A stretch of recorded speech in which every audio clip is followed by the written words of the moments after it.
Hello everyone, मैं Anupama academy क्लास्टिक्स channel से। आज हम कक्षा 10 हिंदी स्पर्श पाठ 3 को पढ़ेंगे, जिसमें बिहारी जी के दोहे दिए गए हैं और इसमें बिहारी जी के 8 दोहे दिए गए हैं। तो पहले बिहारी जी के बारे में थोड़ा जानते हैं। बिहारी का जन्म 1595 में ग्वालियर में हुआ था। ठीक है। जब बिहारी 7-8 साल के थे तभी इनके पिता ओरछा चले गए, जहां बिहारी ने आचार्य केशव दास से काव्य शिक्षा पाई। यहीं बिहारी रहीम के संपर्क में आए। बिहारी ने अपने जीवन के कुछ वर्ष जयपुर में भी बिताए। बिहारी रसिक जीव थे, पर इनकी रसिकता नागरिक जीवन की रसिकता थी। उनका स्वभाव विनोदी एवं व्यंग्यप्रिय था। 1663 में इनका देहावसान हुआ। बिहारी की ही एक रचना सतसई उपलब्ध है, जिनमें उसके लगभग 700 दोहे संग्रहित हैं। तो बिहारी जी उनका जन्म हुआ था 1595 ग्वालियर में, और जब ये 7-8 साल के थे तभी इनके पिता कहाँ चले गए थे? ओरछा चले गए थे, जहाँ बिहारी ने आचार्य केशव दास से काव्य शिक्षा पाई, मतलब काव्य की शिक्षा इन्होंने ग्रहण की। यहीं पे ये रहीम कवि के संपर्क में आए थे। ये इन्होंने अपने जीवन के कुछ वर्ष जो थे जयपुर में भी बिताए थे, और इनकी मृत्यु हुई थी 1663 में। इन्होंने मात्र एक ग्रंथ की रचना की थी, बिहारी सतसई, जिसमें कि इनके 700 दोहे संग्रहित हैं। लोक ज्ञान और शास्त्र ज्ञान के साथ ही बिहारी का काव्य ज्ञान भी अच्छा था। रीति का उन्हें भरपूर ज्ञान था। इन्होंने अधिक वर्ण सामग्री श्रृंगार से ली है। इनकी कविता श्रृंगार रस की है, इसलिए नायक नायिका या नायकी की वे चेष्टाएं जिन्हें हाव कहते हैं, इनमें पर्याप्त मात्रा में मिलती है। मतलब इनकी कविता जो है श्रृंगार रस की है। ठीक है। बिहारी की भाषा में बहुत कुछ जो है शुद्ध ब्रज है और पढ़ैवा साहित्यिक। ठीक है। और इनकी भाषा में ये बहुत दिन तक बुंदेलखंड में रहे थे, इनसे इसलिए इनके शब्दों में बुंदेलखंडी शब्दों का प्रयोग भी मिलता है। मांझी पोंछी चमकाई युत प्रतिभा जतन अनेक, दीर्घ बीरन जीवन विविध सुख रची सतसई एक।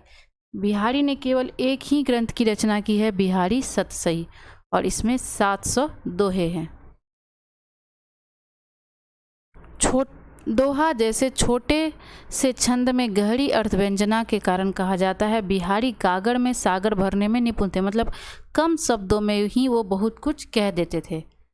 उनके दोहों के अर्थांगिवीर को देखकर कहा जाता है, सतसैया के दोहरे ज्यों नाबक के तीर, देखन में छोटन लागे घाव करे गंभीर।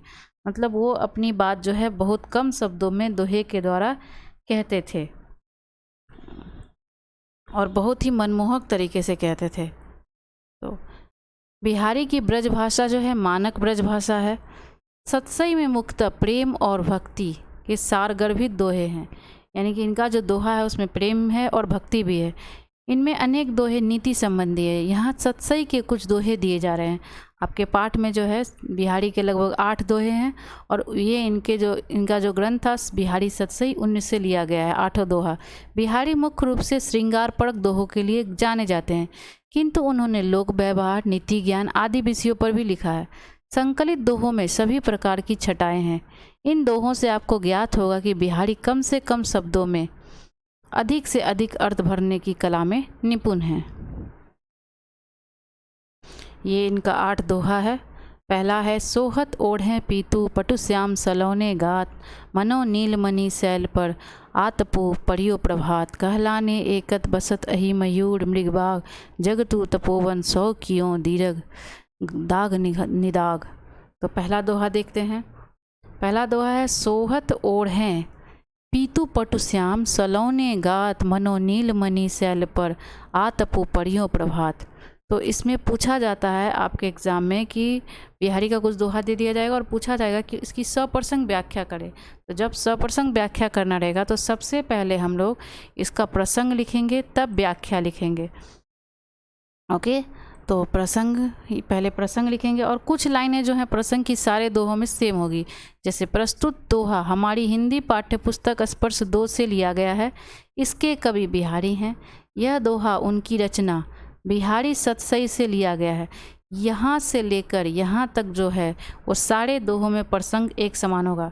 बस इसमें एक लाइन सारे प्रसंग में अलग अलग ऐड करना है कि इस दोहा के जरिए बिहारी जी क्या कहना चाहते हैं। इसमें कवि ने श्री कृष्ण के रूप सौंदर्य का वर्णन किया है, मतलब इस दोहा के माध्यम से बिहारी जी जो हैं कृष्ण का रूप सौंदर्य जो है उनके रूप का वर्णन किए हैं। अब देखिए व्याख्या में क्या होगा। इस दोहे में कवि ने श्री कृष्ण के सांवले शरीर की सुंदरता का बखान किया है। कवि कहते हैं कि श्री कृष्ण के सांवले शरीर पर पीले वस्त्र बहुत अच्छे लग रहे हैं। ऐसा लग रहा है जैसे नीलमणि पर्वत पर प्रातः काल की धूप पड़ रही है।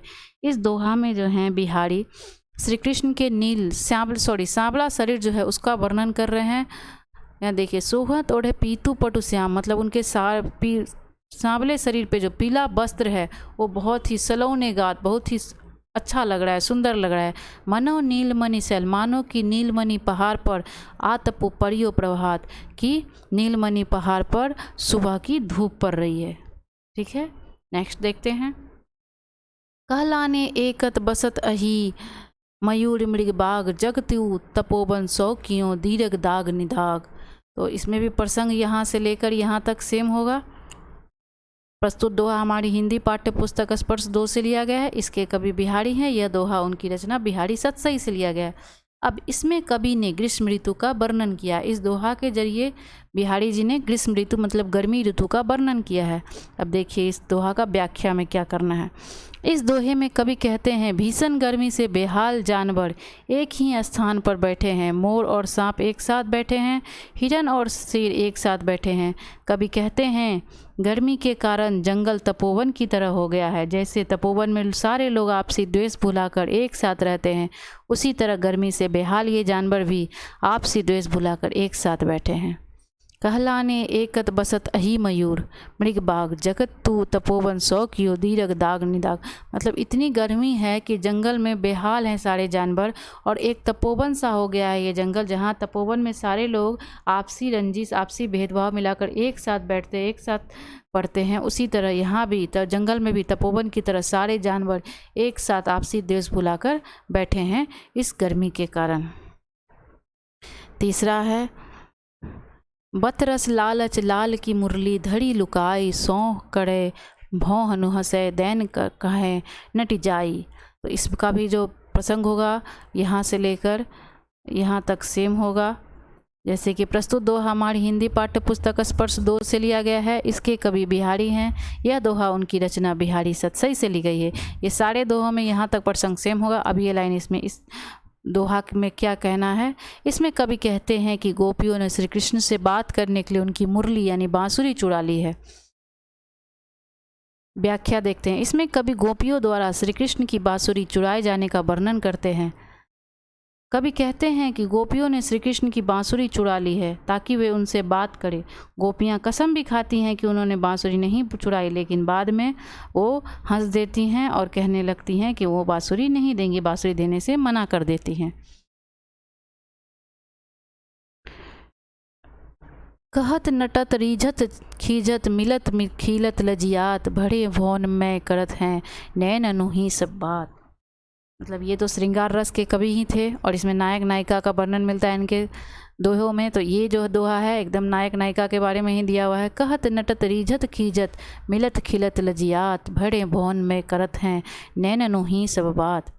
प्रस्तुत दोहा हमारी पाठ्यपुस्तक हिंदी स्पर्श 2 से ली गई है। इसके कवि बिहारी हैं। यह दोहा उनकी रचना बिहारी सतसई से ली गई है। और इसमें एक लाइन छूट गया है, यहाँ होगा, यहाँ ऐड कर लेंगे आप लोग। इसमें जो है कवि ने नायक नायिका की आंखों में चलने वाली बातचीत का सुंदर वर्णन किया है। अब व्याख्या देखते हैं। इस दोहे में कवि कहते हैं कि नायक और नायिका एक दूसरे से आंखों ही आंखों में बात करते हैं।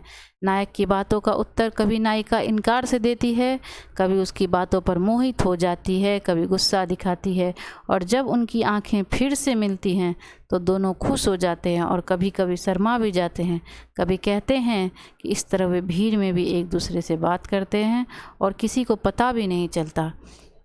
ठीक है, तो ये नायक नायिका एक दूसरे से आपस में बात करते हैं आंखों ही आंखों में, उसके बारे में ये बताया गया है। नेक्स्ट देखते हैं। बैठी रही अति सघन बन पैठी सदंतन माँ, देखी दोपहरी जेठ की छाँ हो चाहती छाँ। तो इसमें प्रसंग लिखेंगे। प्रस्तुत दोहा हमारी पाठ्य पुस्तक स्पर्श 2 से लिया गया है। इसके कवि बिहारी हैं। यह दोहा उनकी रचना बिहारी सतसई से लिया गया है। इसमें कवि जून महीने की गर्मी का वर्णन करते हैं। कवि कहते हैं, व्याख्या में लिखेंगे, कवि कहते हैं कि जून महीने की गर्मी इतनी अधिक हो रही है कि छाया भी छाया ढूंढ रही है, अर्थात वह भी गर्मी से बचने के लिए जगह तलाश कर रही है। वह या तो किसी घने जंगल में मिलेगी या किसी घर के अंदर। तो इसके ज़रिए बैठी रही अति सघन वन, सघन वन मीन्स घना जंगल, बैठी सदन तन माँ, देखी दुपहरी जेठ की छाहों चाहती छाँ। ठीक है, कवि कहते हैं कि जून महीने में की गर्मी इतनी अधिक है हो रही है कि छाया भी जो है छाया ढूंढ रही, मतलब छाया को भी इतनी गर्मी लग रही है, अर्थात वह भी गर्मी से बचने के लिए जगह तलाश रही है। वह या तो किसी घने जंगल में मिलेगी या किसी घर के अंदर। नेक्स्ट दोहा देखते हैं। कागद पर लिखत न बनत, कहत संदेशु लजात, कही है सबूत तेरो, हियो मेरे हिये की बात। इसमें प्रसंग लिखेंगे। पहले, प्रस्तुत दोहा हमारी पाठ्य पुस्तक स्पर्श 2 से ली गई है। इसके कवि बिहारी हैं। यह दोहा उनकी रचना बिहारी सतसई से लिया गया है। इसमें कवि ने एक नायिका की विरह दशा का वर्णन किया है। यहाँ से यहाँ तक सारे दोहों में प्रसंग एक होगा। व्याख्या, कवि कहते हैं कि नायिका अपनी विरह की पीड़ा को कागज़ पर नहीं लिख पा रही है। कागद पर लिखत न बनत, मतलब कागज़ पर लिखने से नहीं बनता है। कहत संदेशु लजात, और कहने में लाज लगता है, शर्म आता है, और कहकर संदेश भेजने में उसे शर्म आ रही है। वह नायक से कहती है, कही हैं सबूत तेरो हियो मेरे हिये की बात। वह नायक से कहती हैं कि तुम अपने हृदय में पूछ लो, अपने हृदय से पूछ लो, मेरे हृदय की बात जानता है तुम्हारा हृदय, अर्थात तुम मेरी विरह दशा से भली भांति परिचित हो गए। ठीक है, तो कवि कहते हैं कि नायिका जो है अपने विरह की पीड़ा, मतलब बिछुड़ने की पीड़ा को कागज़ पर नहीं लिख पा रही है, और कहकर संदेश भेजने में जो है उसे शर्म आ रही है। वो नायक से कहती है कि तुम अपने हृदय से पूछ लो, मेरे हृदय की बात जानता है, अर्थात तुम मेरी विरह दशा से भली भांति परिचित हो। नेक्स्ट, प्रगट भय द्विजराज कुल, सुबस बसे ब्रज आई, मेरो हड़ो कलेश सब केसव राई। तो इसका प्रसंग होगा, यहाँ से लेकर यहाँ तक सेम होगा। प्रस्तुत दोहा हमारी हिंदी पाठ्य पुस्तक स्पर्श 2 से ली गई है। इसके कवि बिहारी हैं। यह दोहा उनकी रचना बिहारी सतसई से ली गई है। इसमें कवि श्री कृष्ण से उनके कष्ट का नाश करने की विनती करते हैं। कवि जो है श्री कृष्ण से अपने कष्ट का नाश करने की विनती करते हैं। अब व्याख्या देखते हैं कैसे होगा। कवि कहते हैं कि प्रभु, आपने चंद्रवंश में जन्म लिया और स्वयं ही ब्रज में आकर बस गए। प्रगट गए द्विजराज कुल, सुबस बसे ब्रज आई, मतलब द्विजराज कुल में चंद्रवंश में जन्म लिए और ब्रज में बस गए। बिहारी जी के पिता का नाम केशव राय है और मेरे हरो कलेश सब केशव राय, मेरे पिता का नाम केशव राय है और कृष्ण का भी एक नाम केशव है, इसलिए कवि कहते हैं आप मेरे पिता के समान हैं, अतः मेरे सारे कष्टों का नाश कर दीजिए। ये इसका व्याख्या है। अब इस दोहे, आपके जो बिहारी के दोहे हैं उसका आखिरी दोहा है ये 8वां दोहा। जप माला छापे तिलक सरे न एको कामू, मन कांचे नाचे वृथा सांचे राचे रामू। तो इसका भी प्रसंग वही होगा। प्रस्तुत कविता हमारी हिंदी पाठ्य पुस्तक स्पर्श 2 से ली गई है। इसके कवि बिहारी हैं। यह दोहा उनकी रचना बिहारी सतसई से ली गई है। इसमें कवि ने बाहरी ढोंग के स्थान पर सच्चे मन से ईश्वर भक्ति को महत्व दिया है। व्याख्या में होगा, कवि कहते हैं कि केवल ईश्वर के नाम की माला जपने से, सिर्फ ईश्वर के नाम की माला जपने से या ईश्वर का नाम लिखने से तथा तिलक लगाने से ईश्वर भक्ति नहीं होता। यदि मन में ईश्वर के लिए विश्वास न हो तो उनकी भक्ति में नाचना भी व्यर्थ है। इसके विपरीत जो सच्चे मन से ईश्वर भक्ति करते हैं, ईश्वर उन्हीं पर प्रसन्न होते हैं। मतलब इस दोहा का अर्थ है कि ईश्वर की नाम की माला जपने से या ईश्वर का नाम लिख लेने से या माथे पर तिलक लगाने से ईश्वर भक्ति नहीं होती। यदि आपको ईश्वर भक्ति करनी हो तो मन में उनके लिए विश्वास होना चाहिए, वरना उनकी भक्ति में नाचना भी बेकार है। इसके विपरीत या जो सच्चे मन से ईश्वर भक्ति करते हैं, ईश्वर उन्हीं पर प्रसन्न होते हैं। अब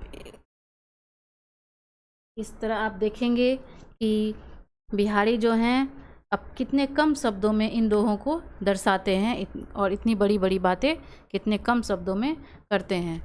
तो वीडियो अच्छा लगे तो लाइक एंड शेयर ज़रूर करें। Thank you very much.